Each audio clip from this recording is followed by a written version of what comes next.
KBS에서 지구 종말 시기가 지금 어디를 가리키고 있는가 한번 보도한 적이 있는데요.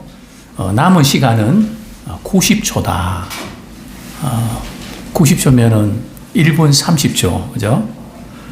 이렇게 지구의 종말이 이렇게 1분 30초 남았다. 이렇게 진단을 이렇게 했는데요. 이것은 물론 그 지구 종말 시기가 뭐 따로 있어서 말이죠. 딱 이렇게 가르친다는 그런 의미는 아니고요. 핵 위협이라든지, 그 다음에 기후 변화라든지, 이런 전쟁이라든지, 이런 모든 것들을 감안해서 지금 지구의 종말 시기가 지금 몇 시를 가리키는가. 노벨주로 이제 수상자들이 이렇게 여러 가지 분야에서 검토해서 이제 내린 지표라고 할 수 있죠. 2007년부터 이제 지구 종말 시기가 이거 굉장히 이렇게 기후 변화로 인해서 이제는 100초밖에 남지 않았다 이렇게 발표를 했는데요. 현재는 바이오 테러리즘 그리고 인공지능, 사이버 공격 등도 위협의 대상으로 이렇게 고려되고 있습니다. 지구 종말 시기에는 이제는 불과 100초밖에 남지 않은 11시 58분 20초로 발표됐습니다. 그만큼 인류의 종말이 굉장히 이렇게 위급하다는 것을 우리에게 보여주고 있는데요. 이렇게 지금 앞당긴 요인이 바로 핵 위협, 그죠? 러시아하고 우크라이나 전쟁할 때 끄떡하면 핵 쓴다, 그죠? 뭐 이런 것들이 공공연하게 말이죠. 나올 수 없는 그 시점에서 막 그냥 불쑥불쑥 나오는 아마 이런 상황이 있고, 그리고 기후변화로 인해서 전 세계가 지금 진통을 겪고 있는 근데 이런 것에 비해서 전 세계가 여기에 대응하는 그 모든 것들은 너무나 미흡한 것을 우리가 보게 되는데요. 이와 같이 이제 첨단 과학을 자랑하고 또 인공위성도 써 올리고요. 그리고 자율 운행한다는 거 아시죠? 이제는 뭐 이렇게 딱 찍어 놓으면 말이죠. 서울에서 부산까지 그냥 간다는 거. 그리고 저도 지금 이제 자동차를 이렇게 운전하면 그 기능 중 하나가 말이죠. 차선을 이렇게 넘으면 스스로 말이죠. 이렇게 바퀴를 잡아줍니다. 처음에는 말이죠. 내가 이렇게 잡고 있는데 뭐가 이렇게 움직이는 거 있죠. 그래서 좀 섬찟할 정도로 이거 뭐지 했는데 지금 이 차가 이렇게 차선을 바로 잡아주는 그만큼 지금 모든 것이 발전되고 빨라지고 참 좋은 면도 많이 있지만 그러나 우리 세상은 밝아지고 있나요? 아니면 어두워지고 있나요? 아니 세상뿐만 아니라 우리 마음과 생각은 어두워지고 있나요? 밝아지고 있나요? 우리 서로 옆에 있는 분들 한번 표정을 보시죠.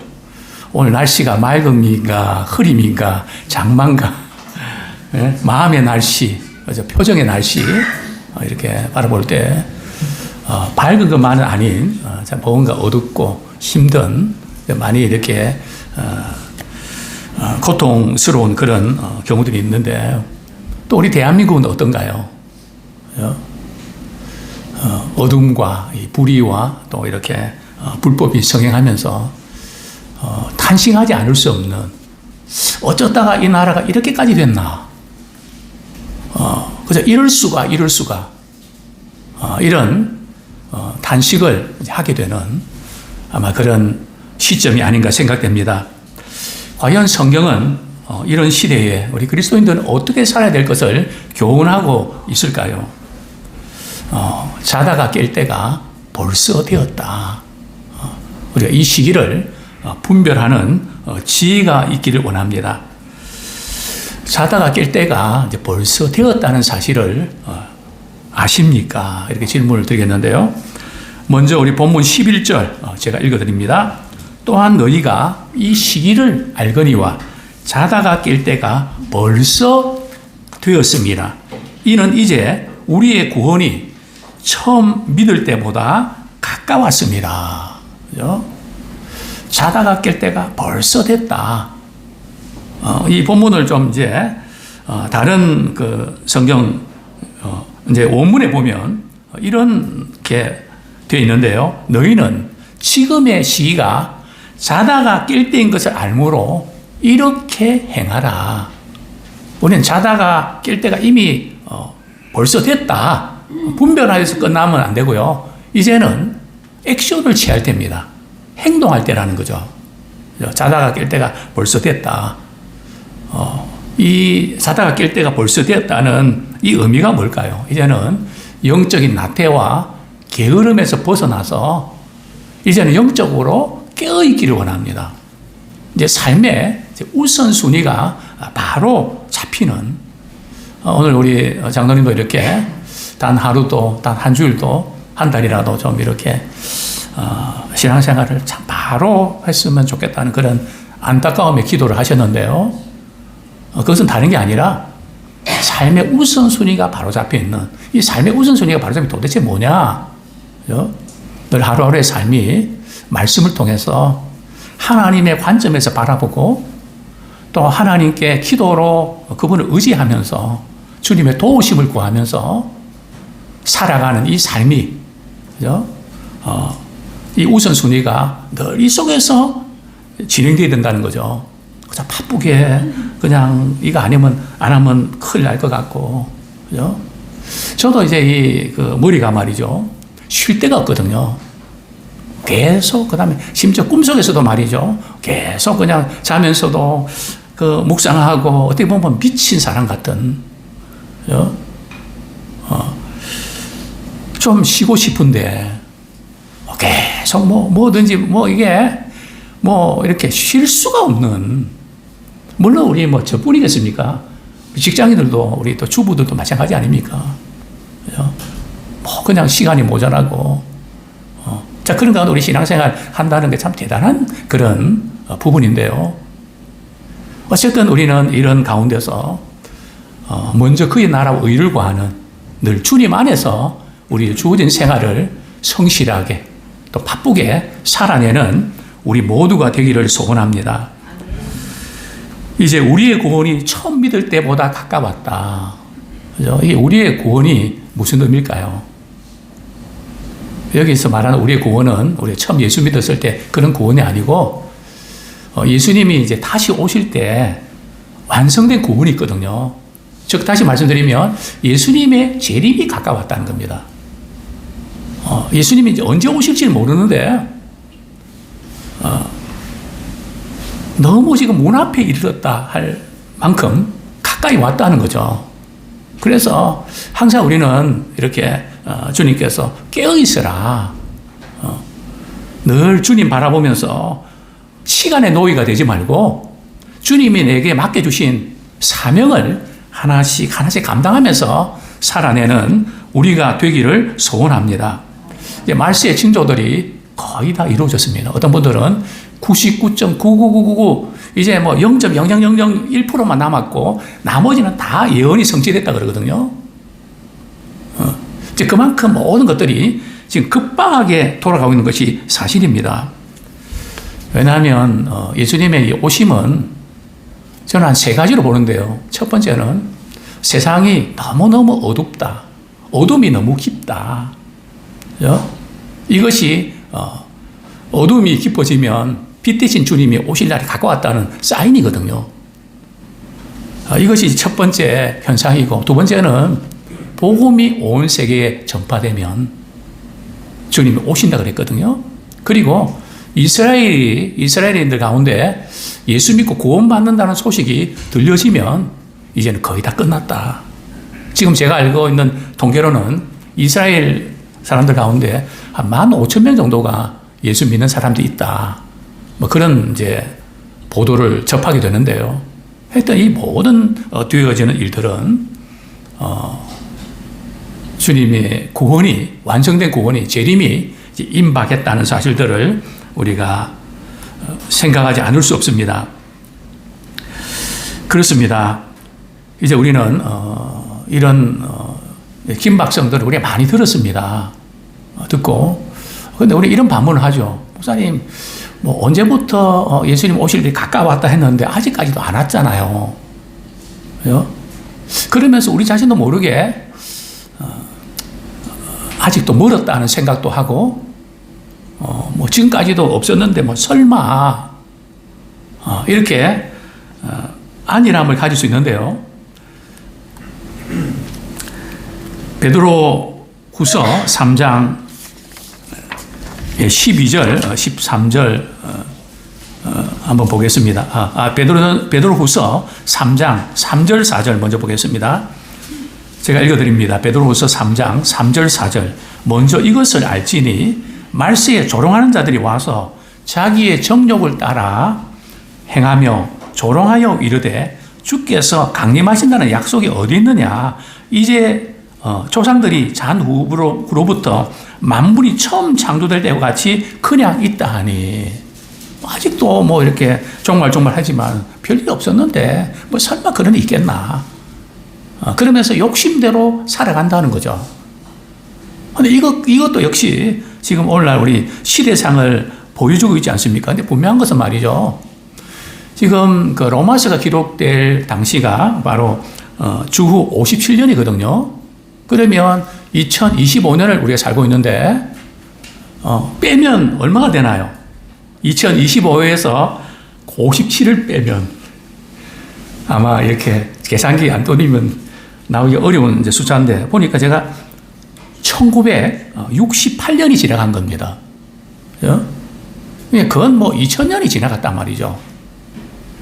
또 우리가 회심하고 예수 믿고 구원받은 이후도 지금 우리가 몇 년이 됐습니까? 어제 이렇게 우리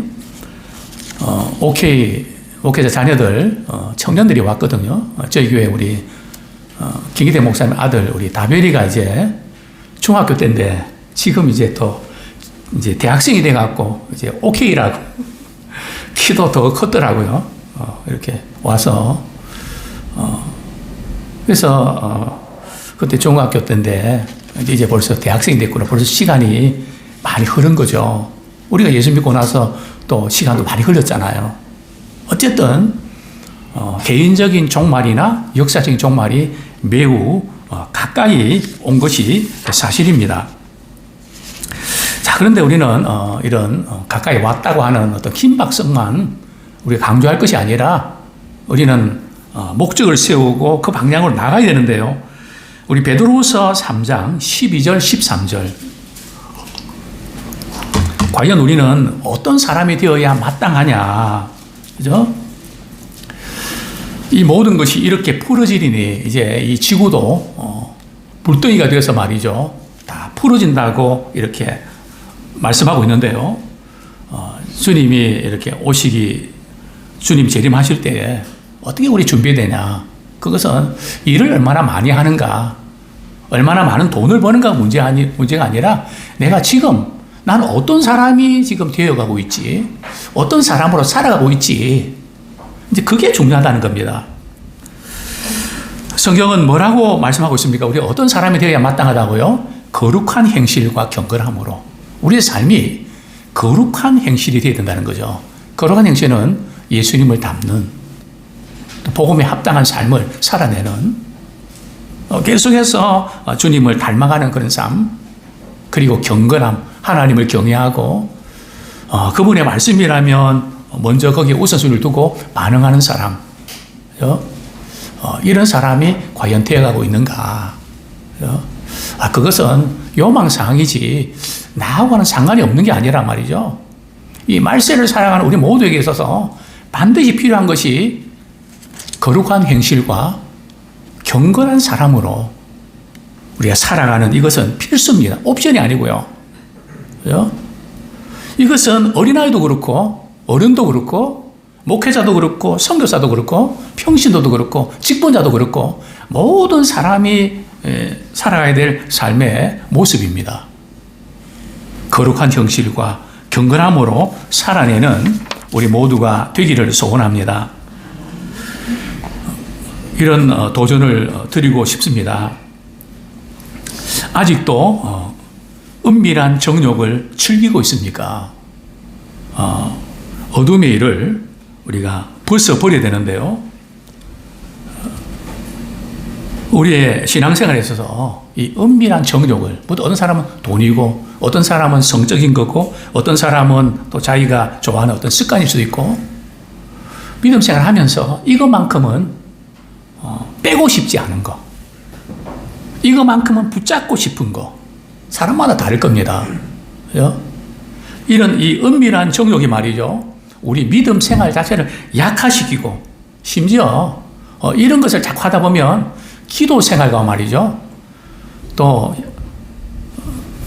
신앙이 성장하는 신앙 생활을 무력화시킵니다.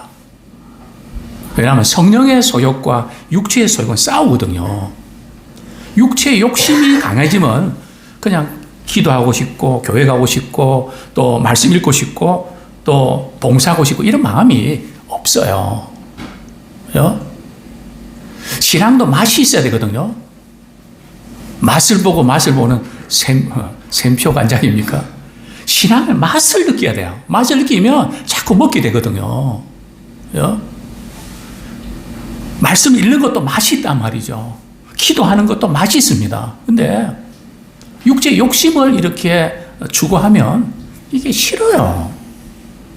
밀어낸단 말이죠.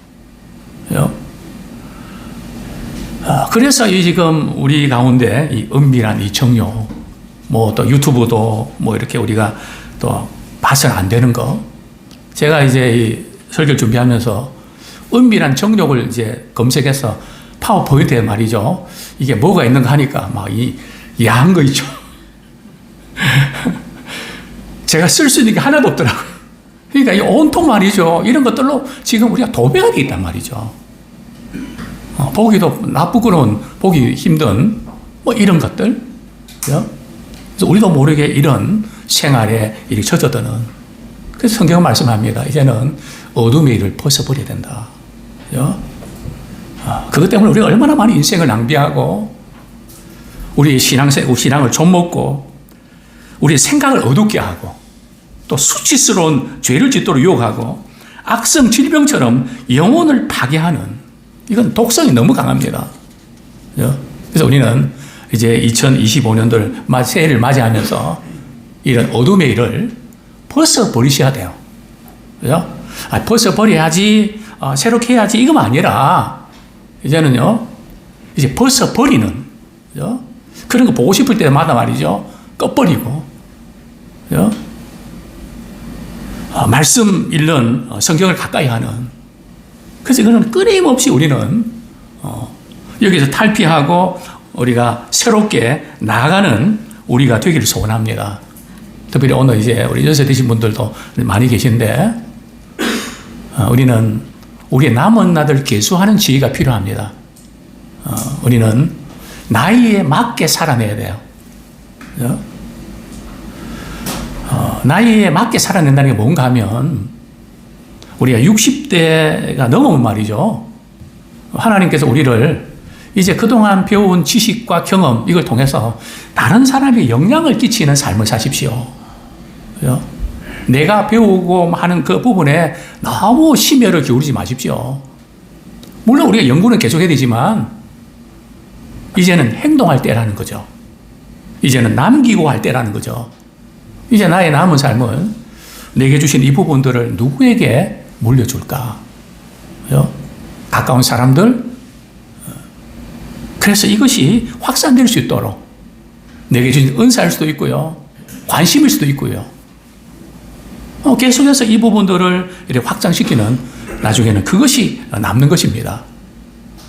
그래서 우리가 큰 일, 대단한 일 못해도 말이죠, 작은 관심들, 따뜻한 마음들, 눈빛, 사랑의 그런 격려, 우리가 이런 부분에 우리가 이제 좀 폭을 넓혀가는 그런 생애가 되면 좋겠습니다. 이 케르케고르라고 하는 죽음에 이르는 병이라고 하는 참 실존주의 철학자가 있죠. 그분이 종말에 대해서 이렇게 비유한 적이 있는데요. 어느 영화관에서 이제 그 영화관에 초만원으로 말이죠, 많은 사람이 꽉 찼는데 불이 났습니다. 그래서 배우가 말이죠, 앞에 나와서 이렇게 멘트를 합니다. 불이야, 소리를 지르면 많은 사람이 넘어져 갖고 말이죠. 아비규환이 될까봐 조용조용하고 침착하게 말이죠. 배우가 이렇게 말을 합니다. 여러분, 지금 밖에서 불이 났습니다. 여러분이 한꺼번에 뛰어나가면 모두 죽습니다. 출입구는 뒤와 좌우에 하나씩 있습니다. 출입구 가까이 있는 분부터 차례로 나가시면 좋겠습니다. 우리 영화에 가면 멘트 하는 거하고 비슷하죠. 이렇게 멘트 했는데 말이죠. 관중은 말이죠. 이 배우가 연기하는 줄 알고, 그죠? 움직이지를 않는 겁니다. 그리고 막 그냥 웃으면서 태연히 웃고 떠드는데 아무리 말해도 믿어주는 사람이 없습니다. 어떻게 됐을까요?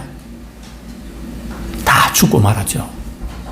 자다가 깰 때가 됐다고, 지금 불이 났다고, 빨리 지금 이제 피해야 된다고 하는데도 마치 소돔 고모라가 멸망할 때 천사가 롯을 끌어내는데도 말이죠. 미련이 있어갖고 롯이 말이죠. 안 가려고 하고 말이죠. 그러니까 강제로 천사가 막 롯을 끄집어내잖아요. 그죠?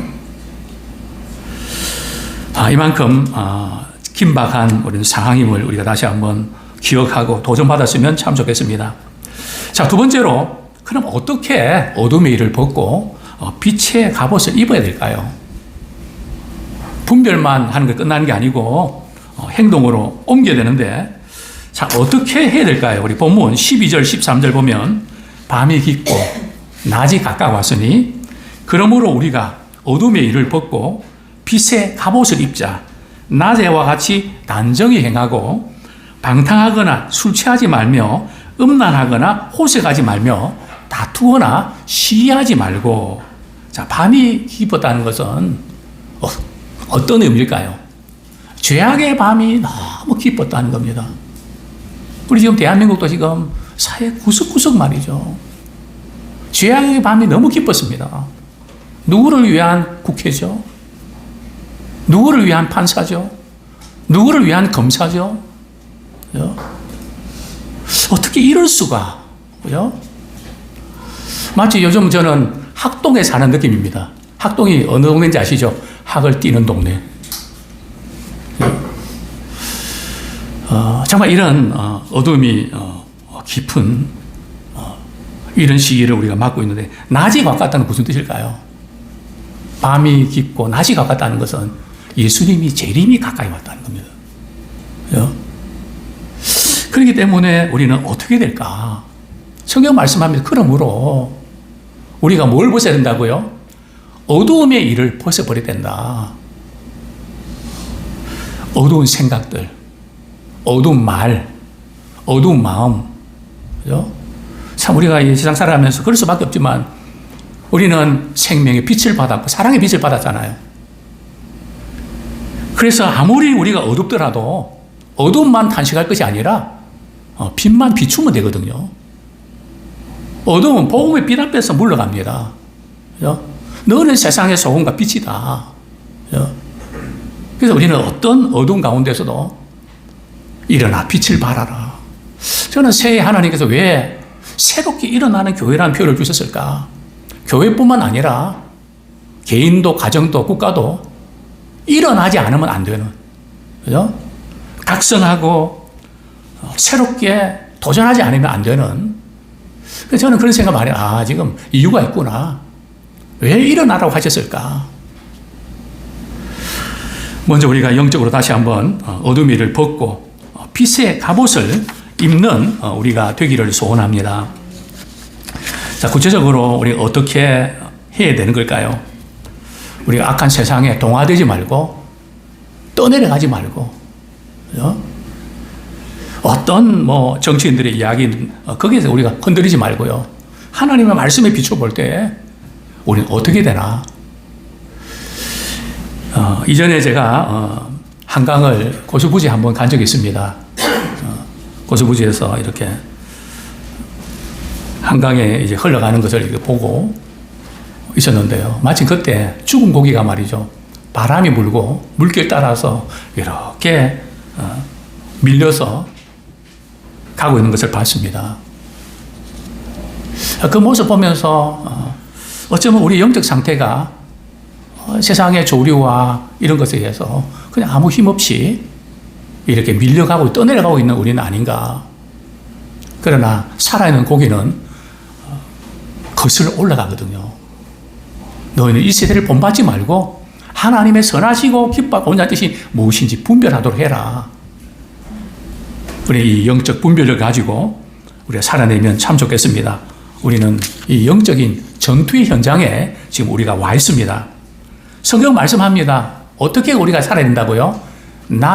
낮에와 같이 단정히 행해야 된다.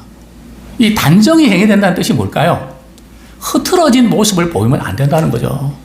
우리 아버지로서 우리 자녀들에게 또 다른 사람들에게 흐트러지지 않는 모습, 영적으로 깨어있는 모습,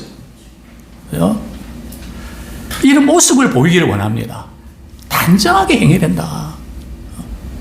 모든 것들을 신중하게, 그게 뭘까요? 하나님을 기쁘시게 하는 삶. 삶의 목적이 말이죠. 그냥 내가 이래서 살아서 뭐 하겠나? 우리 여기 맞추지 마시고요. 하나님 내게 주신 생명 기간 동안 하나님 기쁘시게 하다가 제가 주님 앞에 서겠습니다. 우리는 다른 거 단식하고 좌절할 시간이 없습니다. 우리가 할 수 있는 것부터 어떻게 하는 것이 하나님 기뻐하실까? 개인과 가정과 교회와 또 우리가 관계의 망을 통해서 내가 할 수 있는 게 뭘까? 어떻게 하면 사랑의 감동을 끼칠까? 그 사랑의 감동 우리가 마음이 좋아서 하는 게 아니라 하나님의 그 사랑이 우리를 강건하시기 때문에 우리 옆에 있는 분이 그렇게 인사하기 원합니다. 사랑의 감동을 끼치는 자가 됩시다. 사랑의 감동을 끼치는 자가 됩시다. 참 너무 중요합니다. 너무 중요합니다. 바라보기만 해도 따뜻한 말을 하고 관심을 갖고 큰 거 아닙니다. 아주 적은 부분이라도 얼마나 많은 분들이 나홀로의 어떤 삶 속에서 갇혀서 외롭게 살아가는지 모릅니다. 말을 안 해서 그렇지. 그만큼 고독의 밤은 깊고요. 좌절의 밤도 깊습니다.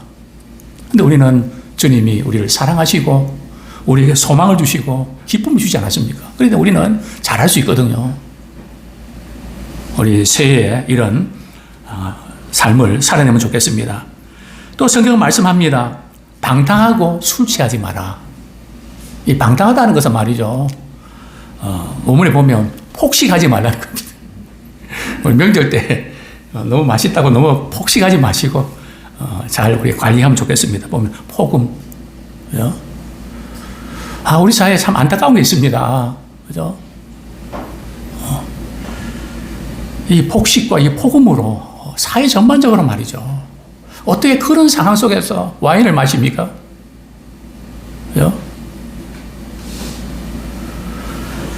중요한 그런 부분에서 우리가 정신을 못 차리는 그런 안타까운 현장들. 성경은 또 말씀합니다. 음란과 호색은 성욕의 방종입니다. 성적인 그런 욕구는 하나님 주신 선물인데 이것을 하나님의 방법이 아니고 잘못된 방법으로 우리 하게 될 때에 이것이 어둠이라는 거죠. 또 성경은 말씀합니다. 다투거나 시기하지 마라. 다투거나 시기하지 마라. 이 다투는 것은 욕심이거든요. 욕심 때문에 다투고 싸우는 겁니다. 이렇게 꼭 해야 된다고 하는 그 욕심. 그렇게 안 해도 되는데, 꼭 그렇게 해야 되나요? 물론 우리 생각에는 그렇게 안 되면 큰일 날 것 같지만, 그러나 우리가 살아온 날도 보면, 언젠가 내가 호흡을 몰아쉬면서 이제는 중을 맞게 될 때, 다 부질없는 거잖아요. 우리가 후회되는 게 뭘까요? 사랑하지 못했던 거? 좀 더 잘하지 못했던 거, 그것이 걸리지 않을까요? 그 욕심이 어떤 의미가 있을까요? 성경은 말씀합니다. 야고보서 3장 14절에 보면 시기와 다툼은 위로부터 내려오는 것이 아니요 세상적이요 정욕적이요 마귀적이다. 절대 우리가 이 시기와 이 다툼의 올무에 걸리면 안 돼요. 이것은 위로부터 내려오는 것이 아니고 세상적인 것이고 정욕적이고 마귀적인 것이다. 굉장히 안 좋은 영적 상태라는 거죠. 본문 우리 14절 말씀, 이 어둠의 일을 벗어버리라는 것을 14절 이렇게 요약합니다. 정욕을 위해서 육신의 일을 도모하지 말라. 정욕이 뭡니까? 육체의 욕심을 따라 살아가는 것. 이 정욕은 자기중심적인 삶의 방식입니다. 내가 꼭 이렇게 해야 된다고 하는 것. 이제 그거 내려놓으셔야 돼요.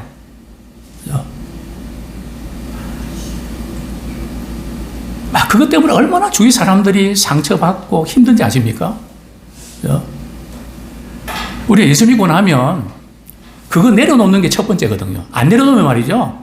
내려놓을 때까지 하나님께서 우리에게 교훈하세요. 막 사람들 통해서 그냥 우리가 꺾이게 만드세요. 제가 그랬으니까요. 저는 제가 원하는 대로 안 되면 못 참거든요. 근데 그 긴 시간들이 얼마나 낭비된 시간이고 얼마나 철없는 시간인지를 뒤늦게 깨닫게 됩니다. 그저 내 원하는 대로 안 돼도 주님 뜻대로 되면 됩니다. 그런 가운데 주님께서 우리의 모든 것들을 간섭하시고 유익하게 인도해 주실 줄로 믿습니다. 정욕을 위해서 육신의 일을 도모하지 말라. 오직 예수 그리스도로 옷 입어라. 이제 우리 모두는 예수 그리스도로 옷 입는 우리가 되기 원합니다. 예수 그리스도 옷 입는다는 게 뭘까요? 우리 주님의 십자가 사건, 죽으심과 부활에 참여함을 아는, 내 삶 속에서도 그리스도와 함께 죽고 그리스도와 함께 다시 살아나는 부활의 권능에 참여하는 우리 모두가 되기를 소원합니다. 우리 주님이 우리 인생의 주님이 되시기 때문에 내 생각, 관심, 이 모든 것들을 주님의 통치하에 두는 것. 주님의 다스림 받고 혈기와 분노가 올라와도 주님 이거 기뻐하지 않는 것이지. 주님께서 그렇게 말씀하셨지. 올라와도 말이죠. 이게 통제가 되는. 브레이크가 걸리거나 사이드 브레이크를 걸거나 성령의 다스림 받는 우리가 되기 원합니다. 저는 우리 사회를 세 가지 영이 덮고 있다고 여러 번 강조드렸습니다. 첫 번째 영은 바로 분열의 영입니다. 하나가 되지 못하는 이 분열의 영이 우리 사회에 너무 가득 차 있습니다. 왜 오늘날 우리 시대가 그렇지 않습니까? 누가 옳고 그런가를 우리가 따지기 전에 얼마나 불행한 일입니까? 우리가 마음을 못 오고도 쉽지 않은 세상 가운데 이런 모습들, 분열의 영. 두 번째 영은 말이죠. 거짓의 영이 덮고 있습니다. 그죠? 언제부터 자꾸 팩트라고는 이야기들이 많이 나옵니다. 사실이면 사실이지 무슨 팩트라는 이야기를 왜 자꾸 강조해야 될까요? 그죠? 그만큼 거짓이 많다는 거죠. 그죠? 사실은 거짓은 이건 굉장히 위험한 겁니다. 적어도 선진국에 들어가려 그러면 이 거짓 문제, 이 투명한 것 해결하지 않으면 언젠가는 무너집니다. 특별히 우리 사회가 이런 이 거짓이 난무한 이 부분들을 바로잡지 아니하면 기업도 엄청난 손해를 입게 됩니다. 그죠? 거짓을 퍼뜨려 갖고 말이죠. 기업이 얼마나 많은 어려움을 겪습니까? 사실이 아닌데 수십억 이렇게 다 그거를 물건을 없애야 되고 말이죠. 근데 그분은 책임집니까? 책임지도록 만드셔야 됩니다. 그죠? 선진국은 말이죠. 여러 번 말씀드렸지만은 어떤 성적인 스캔들에 걸려도 거짓의 말이 걸리면 용납을 안 합니다. 바로 이렇게 엄격한 징벌을 가하거든요. 근데 우리는 막 거짓말 해도 괜찮아요. 그죠? 법원에서도 거짓말 해도 괜찮아요. 왜냐하면 책임을 안 묻으니까. 그래서 성경은 말씀합니다. 거짓의 아비는 누구라고요? 마귀라고. 그죠? 굉장히 이 부분은 심각하게 다루어서, 우리 이 부분들은 우리 모두가 말이죠. 우리 거짓을 용납하는 경향. 이것이 있기 때문에, 우리가 이 부분에서 철저히 진리로 거룩함을 입어서 새 사람이 되어야 됩니다. 세 번째는 음란의 영이 이 땅을 덮고 있습니다. 외국에 이렇게 우리 가도 우리나라처럼 이렇게 음란한 이런 분위기들이 노출되어 있는 나라가 없습니다. 딱 일부분에 이렇게 노출되어 있지, 이렇게 무방비 상태로 말이죠. 노출되어 있는 데가 없습니다. 아무쪼록 이제는 어둠의 일을 벗어버리고 빛의 갑옷을 입는 우리가 되기 원합니다. 성경은 말씀합니다. 고로새서 3장 12절. 이 그리스도 옷 입는다는 것이 뭘까?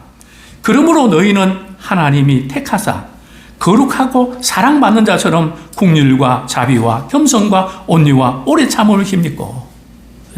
우리 그리스도인들이 그리스도 옷 입는다는 것은 바로 하나님이 택하신 자녀처럼 거룩하고 사랑받는 자처럼 살아야 되는 거죠. 여기 보면 거룩이잖아요. 사랑받는 자처럼. 그러면서 성품이 주님의 성품이죠. 긍휼과 자비와 겸손과 온유와 오래 참음을 힘입고. 또 성경은 말씀합니다. 에베소서 5장 8절 9절. 우리가 빛의 갑옷을 입는다는 것이 뭘까요? 너희가 전에는 어둠이더니 이제는 주 안에서 빛이라. 빛의 자녀들처럼 행하라. 빛의 열매는 모든 착함과 의로움과 진실함에 있느니라.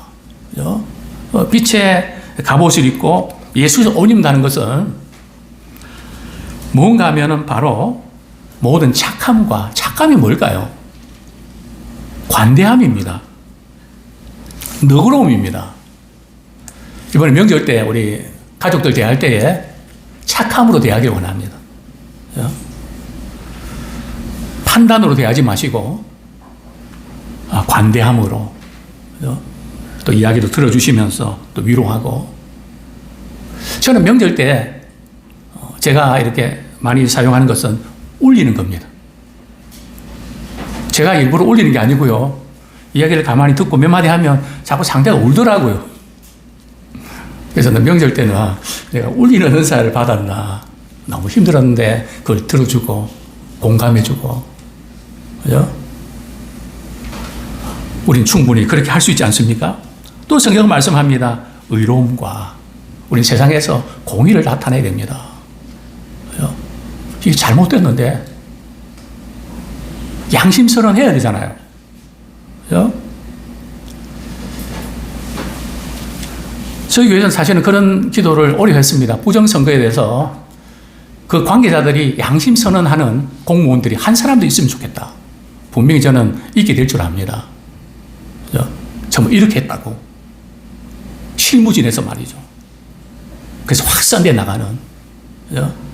다른 사람은 몰라. 세상 사람들은 못할 겁니다. 공무원은 어떻게 됐는데요.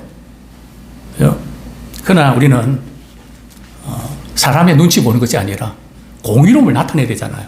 직장과 가정과 이 사회에서 다른 사람 몰라도 이건 하나님이 기뻐하시지 않는 일입니다. 이것은 잘못된 것입니다. 물론 우리가 지혜도 필요하겠죠. 뿐만 아니라 우리는 진실함에 있다. 거짓이 맞는 데 세상에서 말이죠. 우리는 진솔한 자가 되기 원합니다. 저분은 진심이 있구나. 정말 그 마음에 있는 그 부분들을 우리가 그런 마음으로 하고 있구나. 세상은 그렇게 못해도 우리는 주님의 진실함을 드러내기를 원합니다. 이제 말씀을 맺겠습니다. 존 번연의 이 거룩한 전쟁이라고 하는 책이 나오는데요. 이런 내용입니다. 그리스도께서는 더러워진 영혼을 깨끗이 하는 작업을 하셨습니다. 이제 영혼은 거룩한 것을 담을 수 있으며 거룩한 삶을 추구할 수 있게 되었습니다. 그렇죠? 비록 이렇게 회심을 해서도 인간의 내면은 죄의 부패한 본성이 남아있기 때문에 더욱 은혜의 수단을 이용해야 됩니다. 우리 가만히 말이죠. 우리 예수 난 믿는데 그렇게 있으면 안 되고요. 은혜의 수단을 이용해야 돼요. 은혜의 수단이 뭔지 아시죠? 말씀 읽고 기도하는, 또 우리 성례. 이게 은혜의 수단인데 그것을 우리가 이용하지 아니하면 우리는 우리 자신도 모르게 부패하게 되어 있다는 거죠. 성도가 은혜의 수단을 사용하는 것이 게을러지면 마귀는 더욱 기회를 얻어 성도의 영혼을 공격합니다.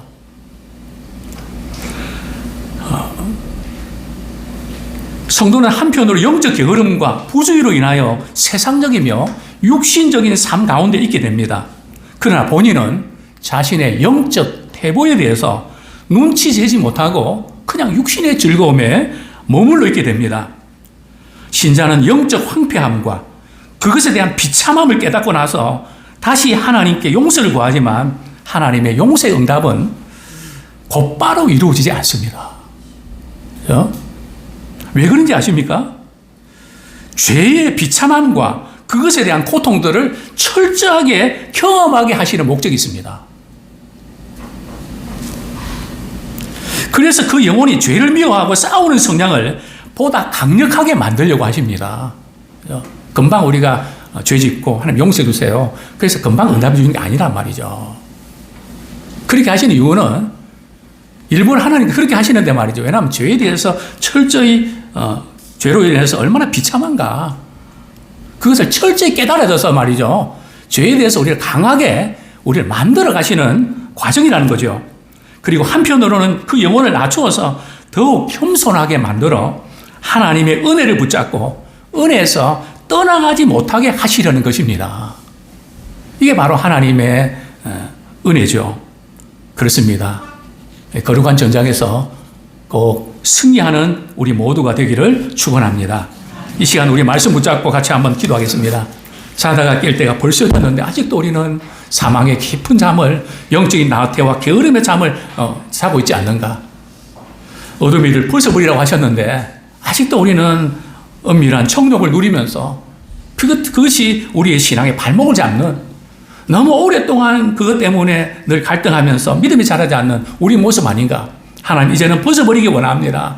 주님 저를 다스려 주시고 이제는 은혜의 수단을 사용해서 이제는 거룩과 사랑받는 자녀처럼 행하기를 소원합니다. 이 시간 회개와 결단의 기도를 드리겠습니다.